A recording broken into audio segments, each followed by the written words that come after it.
आप रिस्पॉन्ड कीजिए आप जी। जी देखिए, आज चूंकि 26 जनवरी का मौका था और आपने ऐसी शुरुआत की कि उसका संयम दिखाई पड़ रहा है। आशा है यदि यही संयम बना रहे आने वाले डिबेट के लिए तो अच्छी बात होगी। अब देखिए, इन्होंने इन्होंने और बाकी लोगों ने भी सर्वानुमति सर्वसम्मति जैसे शब्दों का प्रयोग किया। एक चीज में तो सर्वसम्मति होती थी, सब एक साथ खड़े होते थे कि राष्ट्र हित राष्ट्रीय सुरक्षा का जब मामला हो तो देश साथ खड़ा होता था।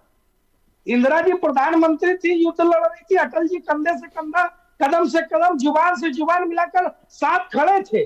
लेकिन आज वो कमी दिखाई पड़ती है कि भाजपा से मोदी जी से लड़ते लड़ते कब भारत के खिलाफ बयान देने लगते हैं, कब सेना का अपमान करने लगते हैं, कब सेना से सबूत मांगने लगते हैं। अभी तो 2 दिन से पूरी चैनलों की डिबेट का यही मुख्य बिंदु रहा।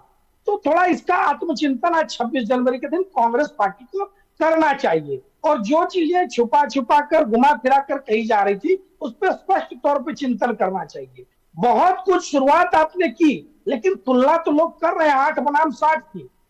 भारत में आज मोदी सरकार के कार्यकाल में 18 नए एम्स बनने जा रहे हैं, 16 बन चुके हैं, IIM 7 बन गए, IIT 7 बन गए, ट्रिपल IIT 16 बन गए।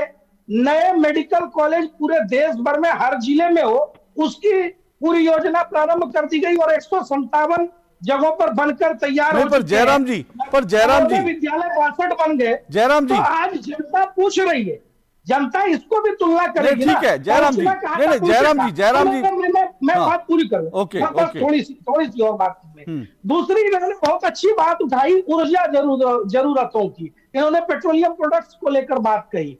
तो आज जो मोदी जी कर रहे हैं ना, ये अगर पूर्ववर्ती सरकारों ने कर दिया होता तो भारत आज ऊर्जा में आत्मनिर्भर होता। आज भारत वैश्विक सोलर अलायंस का केंद्र है और 103 से अधिक देश उस पर भारत के साथ खड़े हैं।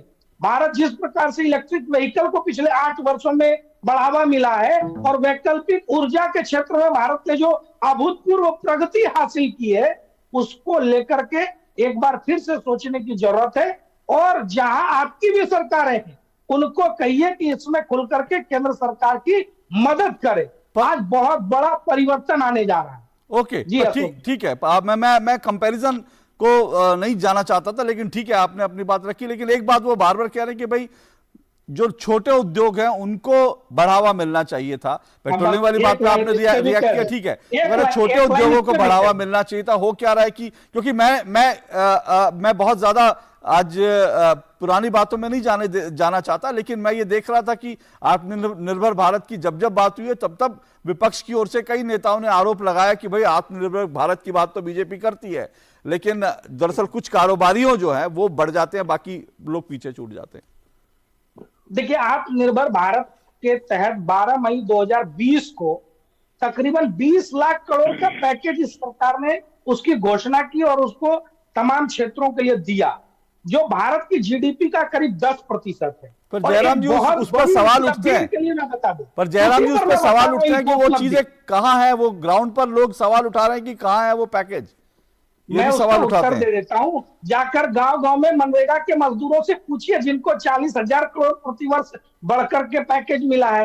आप जाकर के उन 88,000 युवाओं से मिलिए जिन्होंने स्टार्टअप खड़ा करके इस देश में 9 लाख युवाओं को नौकरी दी है, जिसमें 45% महिलाएं हैं।